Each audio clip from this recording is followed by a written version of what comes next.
very soon, because the next session is going to be one that's very interesting. It is without doubt that the very clear outcome of the 2024 US presidential election sets the course for international politics for the next 4 years and very likely far beyond. The question has come up more than once today already, and we want to dedicate a whole panel to it. What is next for the Transatlantic Partnership? It is a good tradition that Körber-Stiftung publishes its flagship foreign policy report, the Berlin Pulse, every year on the occasion of the Berlin Foreign Policy Forum. Since 2017, the Berlin Pulse has juxtaposed international expectations of Germany with German and, in cooperation with the US think tank Pew Research Center, American public opinion. This year's representative survey was conducted in September in Germany and in the United States with more than 1,000 adults in each country. Given this, exciting time for transatlantic relations, an additional set of questions was asked in Germany only on last Friday and Thursday after the US election. Since these survey results are so hot off the press that the ink is not dry yet, we're still waiting for the report to be printed, but don't worry, you find a QR code on the little cards on your chairs and can access the online version during the next coffee break. And of course, you can listen to the next session, which will include those results. For this session, I want to welcome Nils Schmid, member of the Bundestag and spokesperson on foreign affairs of the SPD parliamentary group, Amanda Sloat, former special assistant to President Biden and former senior director at the National Security Council in Washington, D.C. Ken Weinstein, Japan chair and former president and CEO of the Hudson Institute, also in Washington, D.C., as well as my wonderful colleague, Julia Ganter, program director and editor of the Berlin Pulse at Körber-Stiftung, who will be moderating the panel. Over to you, Julia. The stage is yours. I'm looking forward to the discussion. Yeah.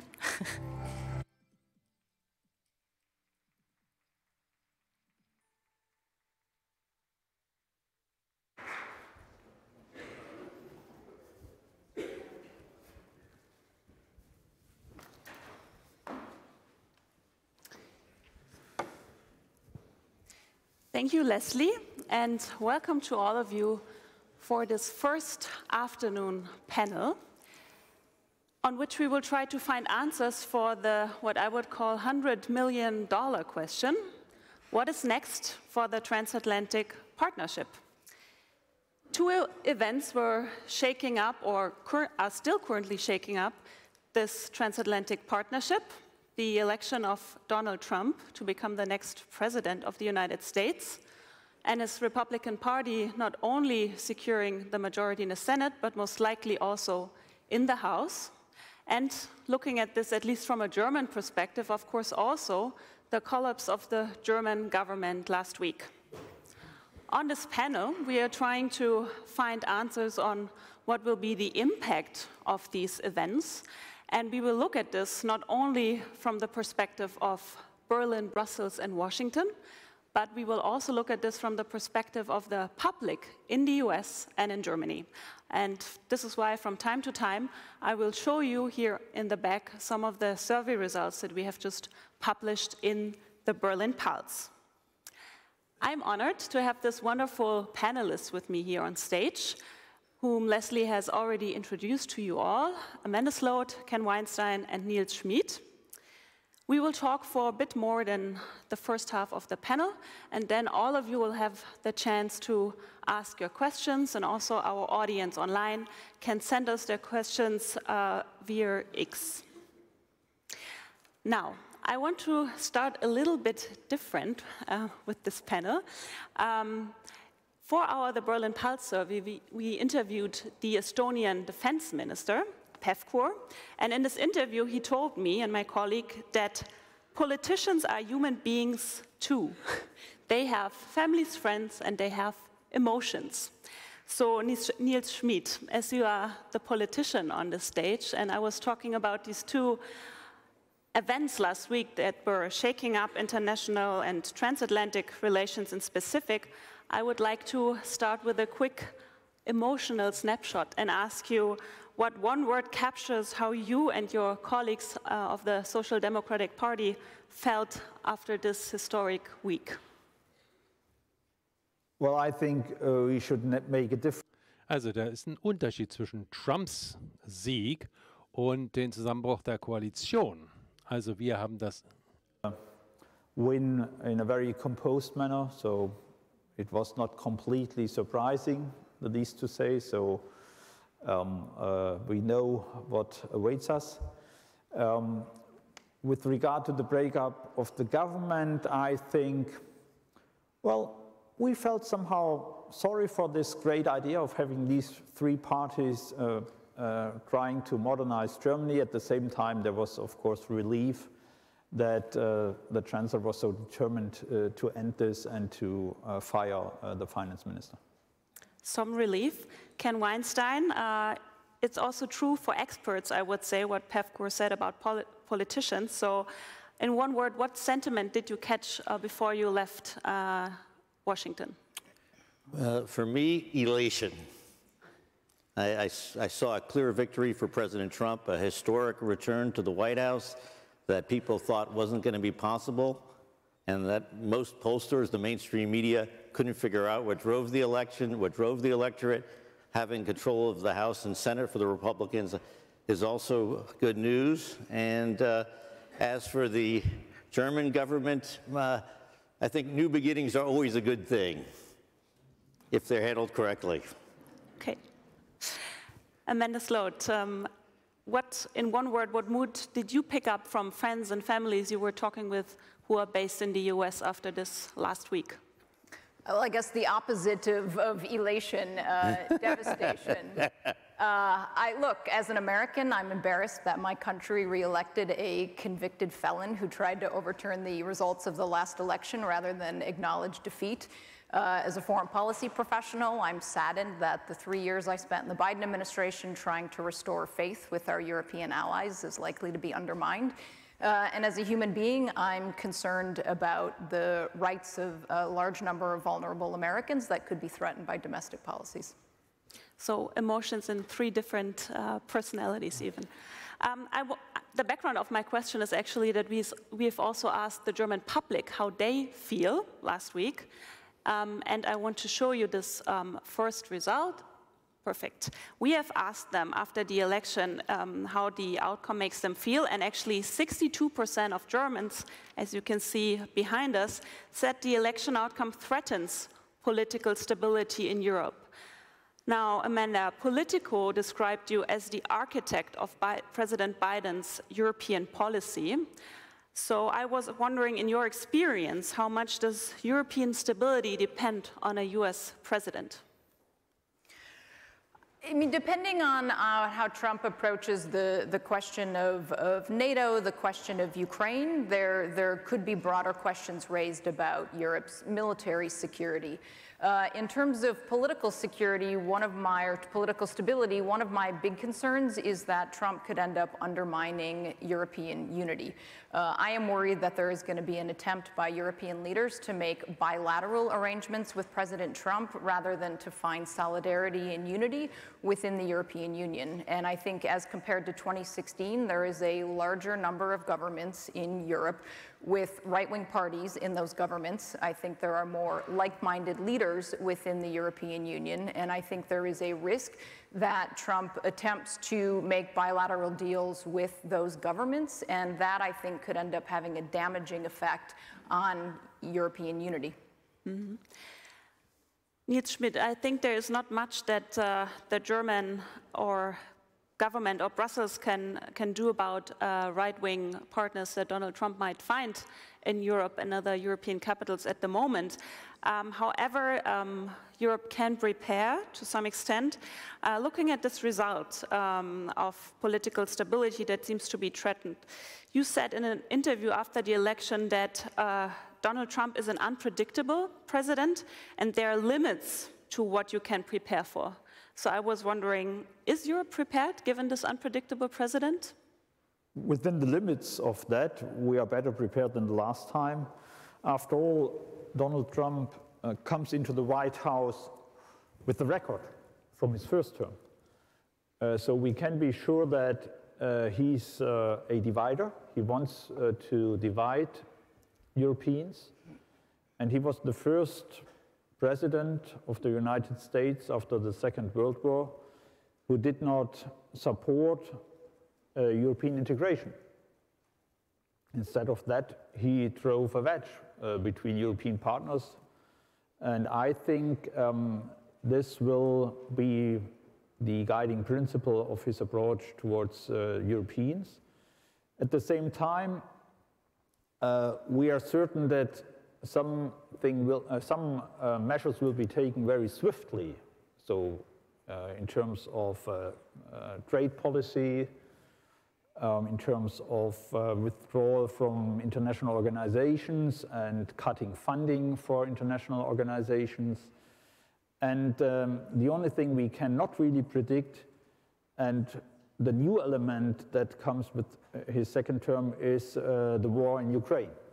Because there we have no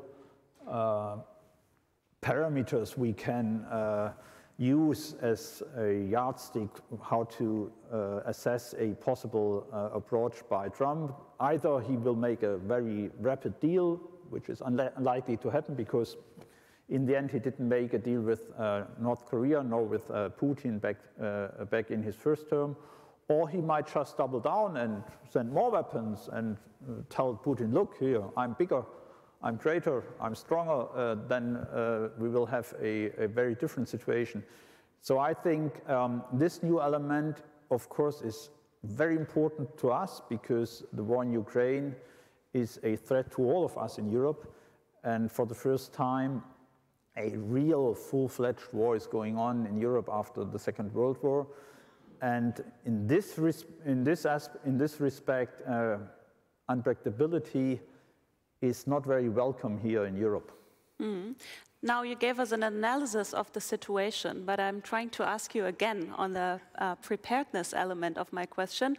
And maybe you can also include in your answer how it plays out that when Donald Trump is going to assume office, the German government or German politics in general will most likely be in campaign mode. So how does this influence preparedness? Well, we have already done our preparations, so this does not have any impact. After all, this is a campaign which will take some weeks, then we're going to have some weeks of negotiations of a government, and a new government will be put in place before many of the Trump appointees will be confirmed by the Senate. So you look, we should be very serene about that. But on those aspects of foreign policy where we can be prepared, we are better prepared, especially when it comes to tariffs. We already had a strong reaction by the Juncker Commission when Trump tried to impose tariffs on European goods. And with all the tools that we developed in the European Union to counter unfair trade practices, especially coming out of China, anti-coercion instrument and stuff like that. Of course, now we have an arsenal that can be deployed at any event. When it comes to the international system, it's much more complicated to be well prepared because last time we had more fiscal leeway, meaning that at that time the German government under Foreign Minister Heiko Maas could just jump in and expand, increase funding for UN agencies from which funding from the US was withdrawn in the context of very tight budgets, not only in Germany but also in other European countries. This is much more complicated. At the same time, we have seen an evolution of the international system after Ukraine was attacked and with the war going on in the Middle East, meaning that non-European and non-North American countries have taken on a bigger role in the international system. And I think this is a challenge for us Europeans, but also for the incoming Trump administration, because you cannot do foreign policy just among North Americans and Europeans any longer. Okay. We have heard quite a bit when it comes to trade, at least, about retaliatory measures. Now, one idea could also be to maybe rather come with offers, because from the first Trump administration, we know that one of the characteristics was transactionalism. Ken Weinstein, what are offers that Europeans should make to the Trump administration to keep this transatlantic partnership on track? Look, transactionalism is not necessarily a bad thing. It's something concrete that leads to real results and things that can be signed on to fairly quickly. So I would urge Europeans to really think outside the box. I actually think the reaction from Europe's been really much better this time than in 2016. I think that Ursula von der Leyen's suggestion of buying LNG from the United States is certainly welcome. That's going to be a big focus, exporting LNG, exporting petroleum around the world from the United States. That's going to improve the energy security of our allies and partners. I would suggest thinking in creative ways, potentially about some kind of a European manned buffer zone between Ukraine and Russia at some point that could have American air support, even and intelligence support and the like, as a means to give Ukraine more breathing room and really strong security guarantees moving forward. We have time to think that through, but it's worth thinking about. We can talk about ways that tariffs can be removed, say, on American auto imports into Europe, for example. I think there are any number of transactional deals that can be done that show both the good faith in terms of increasing defense spending, understanding that the United States is demanding parity from our allies and partners in terms of defense spending, in terms of trade, and those would be good. And I'd also urge our friends at the European Commission that maybe in terms of competitiveness and antitrust to focus much more on China and state-owned enterprise subsidies and the like. So I think there are any number of things. A lot of people are working on these ideas right now, and I think it bodes well for the relationship. Mm-hmm. I want to talk about China later, but as you mentioned, security guarantees. We have heard from the Trump team just recently that they said that NATO, that Ukraine membership of NATO should be postponed for 20 years. Any idea on what could be another security guarantee that one could give Ukraine at this moment? Well, I mentioned this idea of some kind of a force there with significant European support would be critical. I think that there are other international institutions that we ought to think of, but I think right now it's going to be impossible to get NATO membership for Ukraine through in the next couple of years. But the more that Europe is willing to spend on its own defense, the more that it's willing to do for Ukraine's defense, the more that changes the narrative in Washington. And a lot of progress has been made, certainly, but a lot more progress needs to be made. Mm-hmm. Amanda, I want to take a look at the situation in the US first before we go on with Ukraine. And there's some common agreement that this second Trump presidency that we've started to talk about will differ from his first term, and that he might concentrate more power in the executive branch. A transformation that, when taken to its extreme, has been described by colleagues at ECFR as the urbanization of the United States. You have worked in different areas of US government. You have also worked for the Congress, the State Department. How easy, from your experience, would it be to urbanize the US, especially now that we have this majority situation in Senate and House? I think there's real concerns about that in Washington on a number of fronts. One is going to be the question of the role of Congress, and you've seen Trump in the last couple of days suggesting that he wants the incoming Republican majority leader within the U.S. Senate, essentially to confirm his nominees to cabinet and other positions. The Constitution gives the Senate the right of advise and consent. And so if Trump is indicating that that process is too slow, if people are not going to get confirmed, he is going to move to a recess appointment to essentially bypass the right of Congress to do that. I think that's going to be a problem.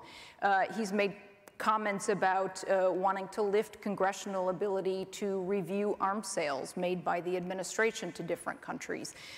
Again, if he is seeking to remove that right from Congress, it really undermines what has been a fundamental tenet of division of powers within the U.S. political system. There have been comments made about wanting to return to the system of Schedule F within administrative appointments in the administration, which is to move people from political appointments to civil servant positions, essentially burrowing in some of these political appointees into the bureaucracy.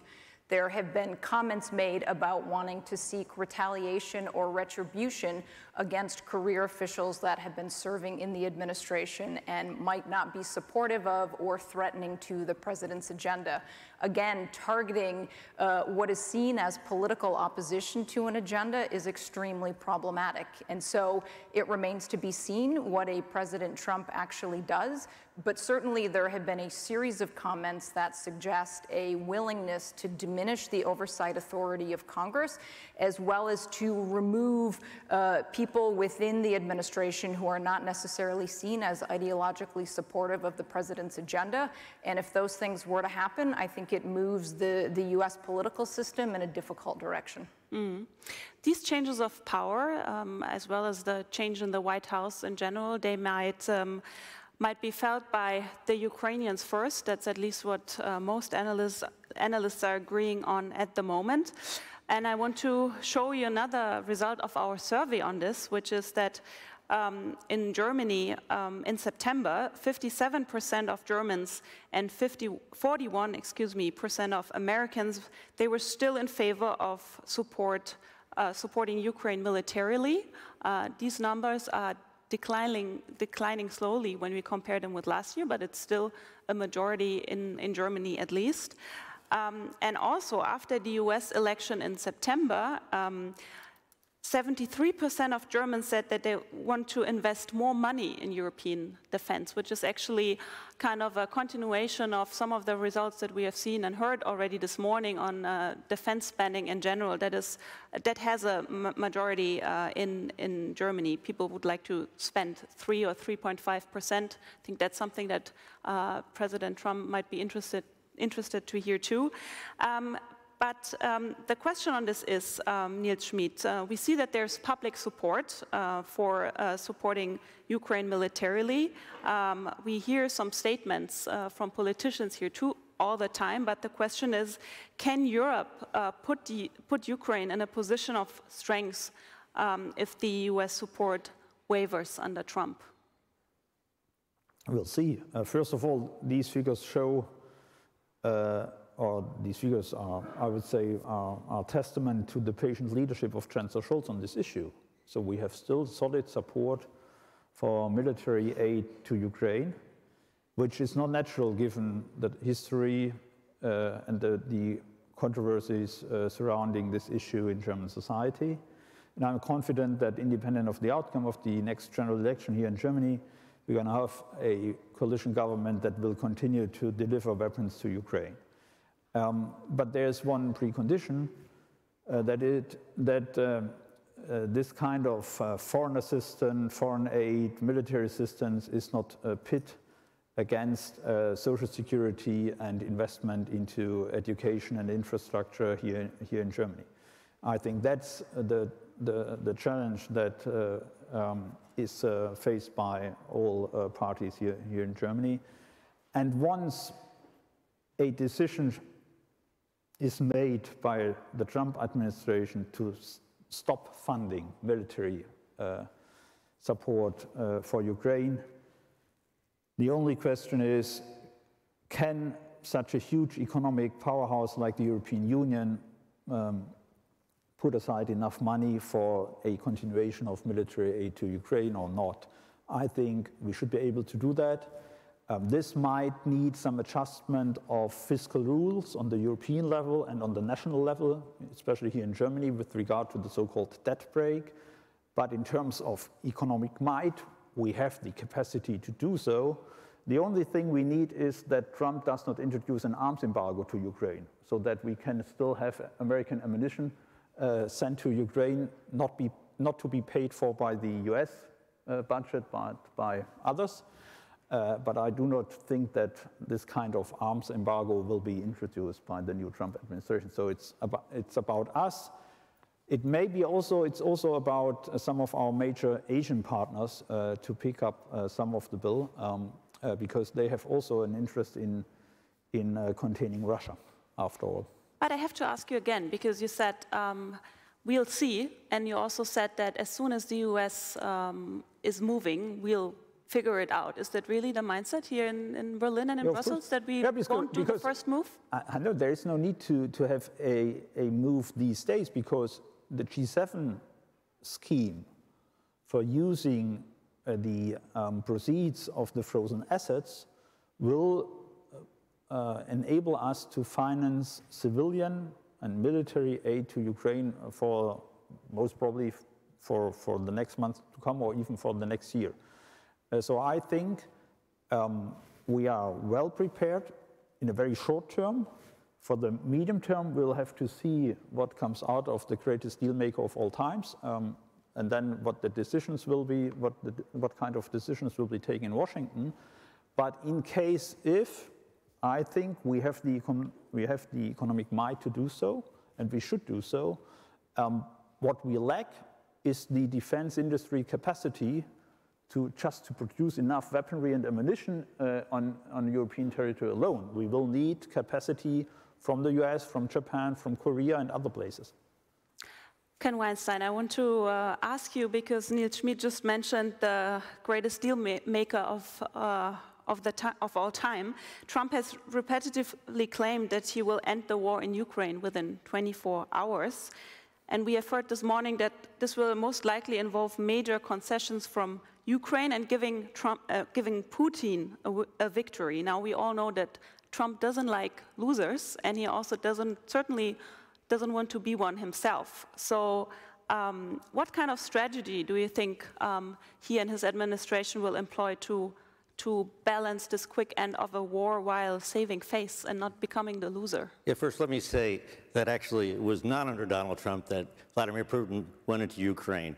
President Trump was the only president of the 21st century in which ground was not lost to Russia, whether it be George W. Bush in Georgia, President Obama in Crimea, and Biden in Ukraine. He had tough sanctions on Russia, on Nord Stream 2 that were in place. And he also, very early on in his administration, as Trump has now publicly admitted, did a video teleconference with Vladimir Putin in which he explicitly told him, you go into Ukraine, we are going to go after you. And he talked about the protection system that Vladimir Putin had on his various residences. And it's interesting to note that Putin did not go into Ukraine under Trump's watch. So my sense on Trump, he's a deterrent-first president, first and foremost. And the deterrence first, in my mind, he said that he's going to push for this deal. Okay, it's not happening within 24 hours. We know that. But I think the contours, it's going to be a big picture attempt by Trump to kind of balance off different things. As he mentioned, I think undoubtedly there's going to be a very tough set of sanctions going back on Russian oil, natural gas, and the like to put the economic squeeze on Putin, to force him to come to the table. We could also see an increase potentially in arms in this intermediate period. He's certainly not going to put any embargo on American arms sales on European arms sales of America, or European sales of American arms, or grants of American arms to Ukraine. I can't imagine that, because it goes against leverage, which he understands is essential to moving forward towards a deal. And so, and as Trump himself has said, either Putin's going to come to the table and be serious, or we're going to arm the hell out of the Ukrainians. And so I think that's the kind of situation that Trump thinks of. And so he's going to try to push to force the Russians to the table, and we'll see what happens. But I think it is as likely that it's going to remove any restraints on Ukraine's own use of weapons against Russia at some point if the deal doesn't come through, and it could change the dynamics dramatically. But this is, you know, he's not going to do some cut and run like in Afghanistan and insist that he's right when people are jumping off airplanes. That's just not who Donald Trump is. Amanda Sloat, I feel that you need to come in here because we have heard a lot about the current government, and it was your daily business to advise the president on European policy, and Ukraine was the major topic to talk about during that time. So does this sound like a realistic scenario from your assessment? I mean, I guess it's not clear what the scenario is. Ken, to his credit, laid out a number of possibilities, and it's unclear, frankly, what President Trump is going to do on Ukraine as well as on a number of issues. And it also remains to be seen who his advisors are going to be and what the dynamic is going to be between Trump and his advisors. On the question of security assistance, Trump was encouraging Republican lawmakers not to support the supplemental deal that Congress was looking at earlier this year. And so there is already, I think, an inbuilt assumption that Trump wants to focus more money on domestic priorities. There are questions being raised about why the U.S. is continuing to invest billions of dollars in a war far away. And so if Trump is prepared to invest, as Ken suggested, billions of dollars and arm the hell out of Ukraine, then all to the good. That is certainly what many in Europe and obviously in Ukraine are hoping for.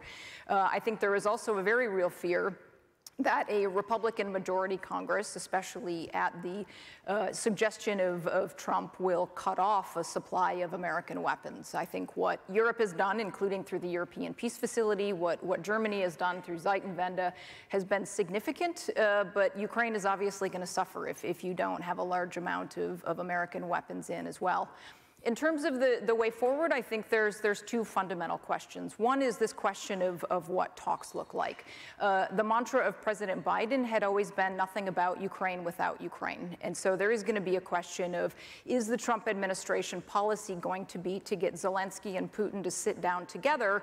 Or is it, as I think Putin would like, Putin to sit down with Donald Trump and sort of have a great power conversation about what the future of Ukraine looks like? That's obviously something that would be unacceptable to Ukraine, based on the conversation in the first panel this morning, would be unacceptable to Europe as well. The second strategic question is, what does this security framework look like?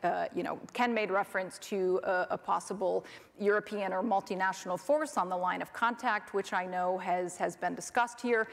He made reference to the idea of security guarantees. The Biden administration, as well as a number of European governments, have negotiated bilateral security guarantees with Ukraine. Is that something that the new administration is going to respect? There is the NATO question.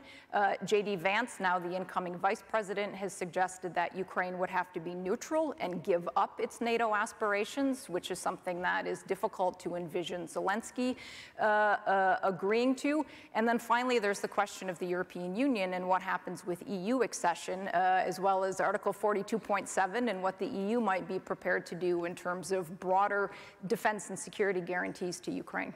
Mm-hmm. So I'm advertising we'll have a panel on Europe just after this one, and I'm sure that my colleague will, moderating the session, will talk about a lot of these questions that you have raised on unity and so on.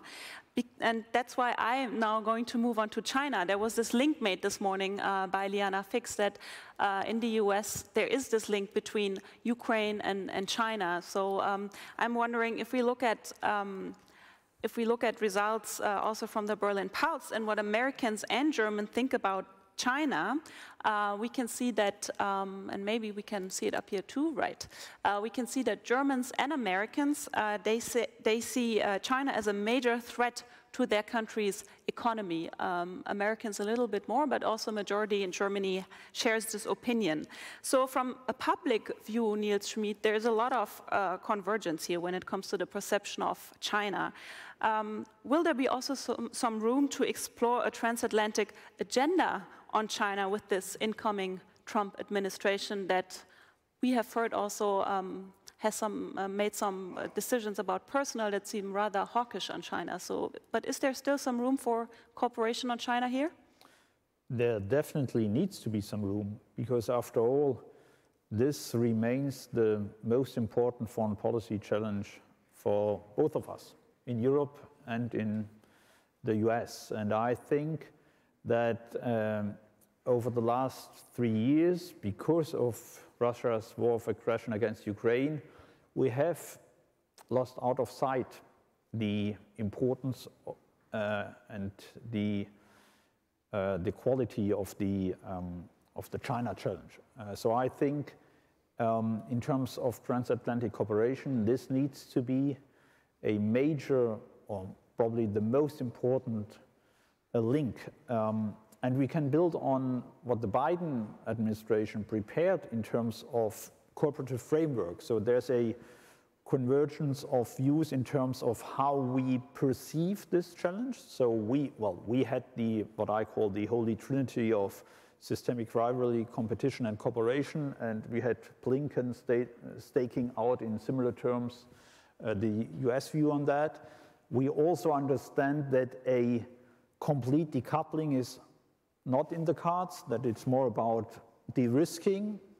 Maybe there might be minor differences on the speed of de-risking and the possibilities of de-risking, but in the end, we very much share the same view on that. And on the technical level, we have the US-EU Tech Council, which maybe can be used to its full potential in the future, but at least the idea behind that is that there are new emerging technologies, that there is a competition going on, not so much only on technology development, but also on setting new standards for emerging technologies, and this should be done by Europeans and Americans together in order to put China into its right place in this field. And lastly, when it comes to trade, we're going to see probably a more topic-focused approach by a Trump administration, as was during his first term. But in the end, I think he himself, or at least the people around him, should understand that we need a comprehensive approach, and that in order to master this challenge, the US needs allies. Allies in Europe and in the Indo-Pacific. And so you should entertain good relationships with their allies in minor fields in order to take on the biggest challenge we face together, that is China. And I think any US government needs to understand that Europeans and also East Asian partners like Japan or Korea are in a slightly different position vis-à-vis China when it comes to trade, economic cooperation, and also on some defense and security matters. At the same time, we need to overcome these slightly different positions in order to establish a common strategy on that. We'll see to which extent Trump is able to really work on I would say, on an equal footing with allies. In his first term, this did not always happen, but there's now a second chance. Before I open it up to the audience, Ken Weinstein, how big is the interest of Donald Trump to open it up to allies with the America First mindset, and maybe also responding to what we just heard from Niels Schmid on China? You said no decoupling. Does this work with the ideas that Donald Trump and his administration have in mind on China, 60% tariffs? Look, first of all, even with the America First strategy, we built up alliances in the Indo-Pacific. The Biden administration's done a superb building on those, but the U.S.-Japan bilateral relationship became the central bilateral relationship for the United States. President Trump accepted Shinzo Abe's concept of the free and open Indo-Pacific, as well as the discussion of how to move forward on North Korea by the first week of February 2017, working in close partnership, because Abe, unlike, for example, Chancellor Merkel, came in with a concrete plan to work together, as opposed to the president's constant complaint to Chancellor Merkel about not doing enough on defense, about the security risk posed by Nord Stream, about too closely aligning the German car industry with China and the like. So I think it takes two to tango. And so in that sense, the more that the Germans are willing to do, recognizing the Chinese economic threat and the economic security threat, I think it'd be wonderful, for example, if we could work with the Germans and the Japanese together on facing the Chinese EV threat. There have been some welcome steps out of the EU now on tariffs on Chinese electric vehicles, but we certainly need to go beyond that. I think there are opportunities for sectoral agreements as well on critical minerals and the like. There's lots we can do together, but we have to realize that it takes two to tango, and that's how we're going to move forward together. Thank you. So now it's your time to ask questions. I'm aware that there's many topics we have not talked about here, so it's on you to bring them on the agenda. And I'm seeing one person here on the right, and while the microphone is in the middle, in the back, while the microphone is arriving, please, you know the rules, introduce yourself, be crisp and concise, and remember that it's about questions, not about comments.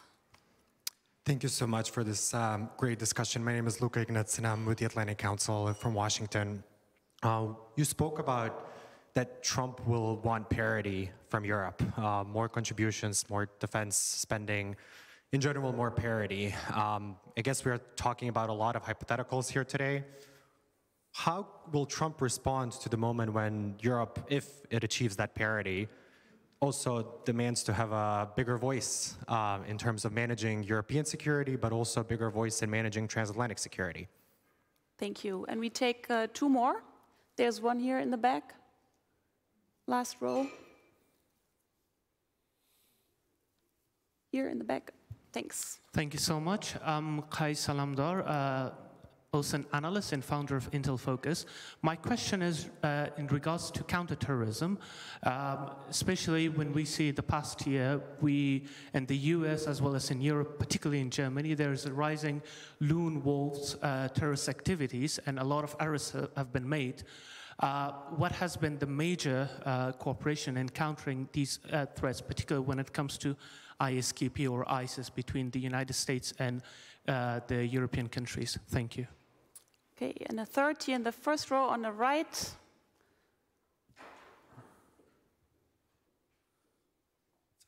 Thank you for this excellent panel. My name is Teresa Fallon. I'm with the Center for Russia, Europe, Asia Studies.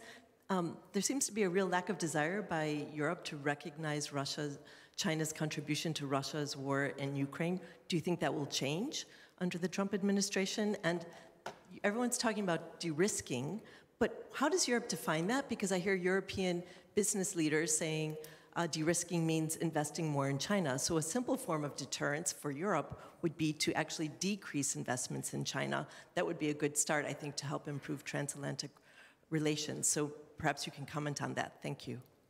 And I am going to add a fourth question from the online audience. With economic and security pressures on both sides of the Atlantic, how can the US and Europe maintain a balanced partnership? Okay, that's quite a different topics covered here. Maybe we start with the last one, Niels Schmid, on the risking. What does it mean? Well, it means reducing the risk of dependency on the Chinese market. And I would suggest to have a graduated approach towards de-risking, meaning that depending on the field of activity, depending on the technology, you might choose to have a higher or lower level of de-risking. So when it comes to critical materials, when it comes to dual-use goods, especially when it comes to military goods, of course, you need a de-risking which is very close to decoupling.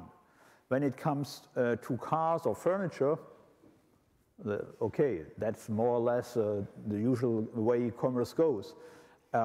So I think that we should, ideally together with partners in America and in other places like Japan, try to find out what are the risks of dependency and how can we decrease them. At the same time, let's take non-sensitive goods. China will remain a big market, and there is a legitimate ambition of any company from Europe, from the US, to take part into this, to have some parts of this cake. as I've said, it very much depends on the goods or services or technology involved. And then there's a second part to the equation, which is developing free trade with other areas in the world. And I think we have been very weak on that. The European Commission has failed on that in its last term. We are still debating Mercosur free trade agreement, which is really unbelievable to have still this under debate. And in order to diversify partnerships, economic partnerships throughout the world, we will need more of either sectoral or full-fledged free trade arrangements. I think if you want to de-risk in China, you will have to open up new opportunities for companies elsewhere in the world. Maybe we continue with the question on how will Trump respond to the EU having a bigger voice? I think it's fine. I think Trump will be fine. We've seen this in the Middle East, where we defer to Israel on its own security. We've opened through the Abraham Accords, which Trump brought into existence, and through including Israel now in CENTCOM, where it is effectively allied with our Sunni partners. We have seen Israel step up, take charge of its own security. We've seen the Saudis as well doing more. I think I don't see what the problem, as long as the policies were not something that were fundamentally opposed to what the United States was seeking to achieve, I think it would be fine. And I don't see the problem. I think we are focused on the Indo-Pacific. That's the primary theater we're engaged in. And if the burden is lessened here in Europe, all the more power to the Europeans for patrolling the Mediterranean, for making sure there's greater stability in the Balkans, for doing more to deter Russia. Can I just add, I mean, I think that would be a good situation to be in. I think my concern has always been that Europe is going to do too little. I have never been concerned that Europe is going to do too much. To go back to the earlier part of the conversation, I actually don't think Europe is in a significantly different position now than it was in 2016. I think as Ken alluded to, tactically, I think the Europeans learned a lot of lessons from Trump's first administration. I think the responses have been different. I think some of the readiness, as Niels was pointing out, in terms of responding to a potential trade war and tariffs is there.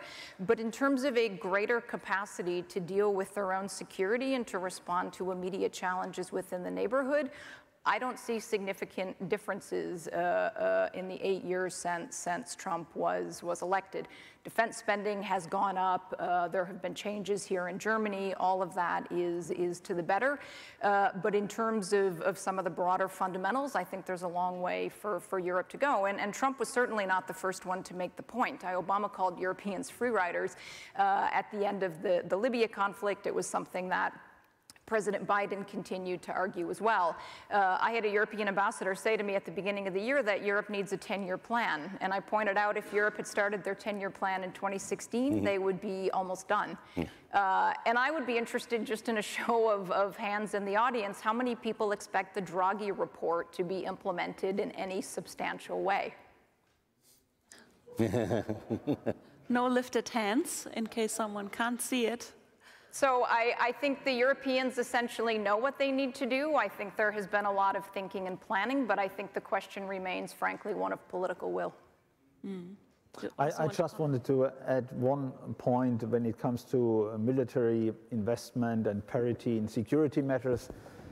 Sooner or later, I hope that the US will be fine when the Europeans will buy less American weaponry, when time has come that we are fully capable of doing our own thing. I don't know that I'm going to live that long, but... You know, that's the point. That's part of the point. Once we are there, it will be much more European military equipment than nowadays, to be sure. That will be part of the parity. Yeah, I'm seeing some skeptical views here on that side. Do you want to respond?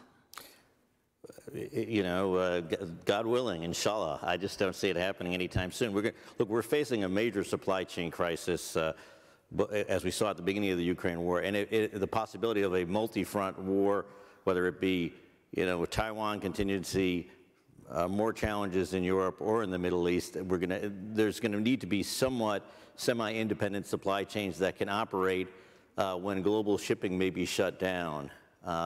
And so all the more reason for Europe to be better prepared. One area I think that Europe and the US and Germany in particular can do a better job cooperating on is Iran and the next administration. I think it's an area that we can work on effectively together to make sure that much tougher sanctions are in place and to weaken the regime and to help reduce the threat to global shipping from the Houthis and other Iranian proxy groups. We also had the ISIS question. I think counterterrorism is a bipartisan issue. I think everybody obviously wants to keep the American homeland safe. They want to keep our European allies safe. President Obama set up the large coalition to counter ISIS. I think the Trump administration continued to work effectively with allies and partners, and I don't have significant concerns that that's going to be a difference going ahead with the new administration. Well, I think there's a well-established counter-terrorism cooperation between the Americans and the Europeans, also between German and American agencies. But we need to understand that these terrorist groups, Iran's proxies, in Yemen, in Lebanon, in Iraq, and in other places, they just filled the gaps that arose because of the weakness of the state and the failure of the state. So we had the breakup of the Iraqi state, we have a near breakup of the Lebanese state, and we have complete breakdown of state administration in Yemen. So behind the idea of counterinsurgency and counterterrorism, we must reflect upon how to strengthen statehood in the Middle East. But after all, you will need existing states in order to push out terrorist groups like the Houthis. You cannot do it by counterinsurgency and counterterrorism operations alone. So I was happy to give my voice, my mandate for the Bundeswehr to join the naval mission in the Red Sea. That's all fine. And we can go on for 10 years fighting Houthi rebels in Yemen by air attacks and the like. But in the end, sooner or later, we will need a Yemeni state back in charge there. Otherwise, it will be an internal circle of counterterrorism going on and on and on. And I saw some more raised hands here. I'm afraid that we won't have the time to address them, but I encourage you, some of our panelists will stay during the course of the rest of the day, so I encourage you to have these conversations in our next coffee break, which is not going to be now. But first of all, I want to thank the three of you for making the time in these busy times and come here and discuss this very important questions. And I also want to thank you for your questions. And actually, now we have the coffee break. I'm sorry, I'm confusing everyone. Even better, so apologies. You can now ask your question to those panelists that you couldn't address before. And yeah, but be back 3:30 sharp, because then we'll have a conversation on European coherence, moderated by my wonderful colleague Alisa Vogt. And now enjoy your coffee.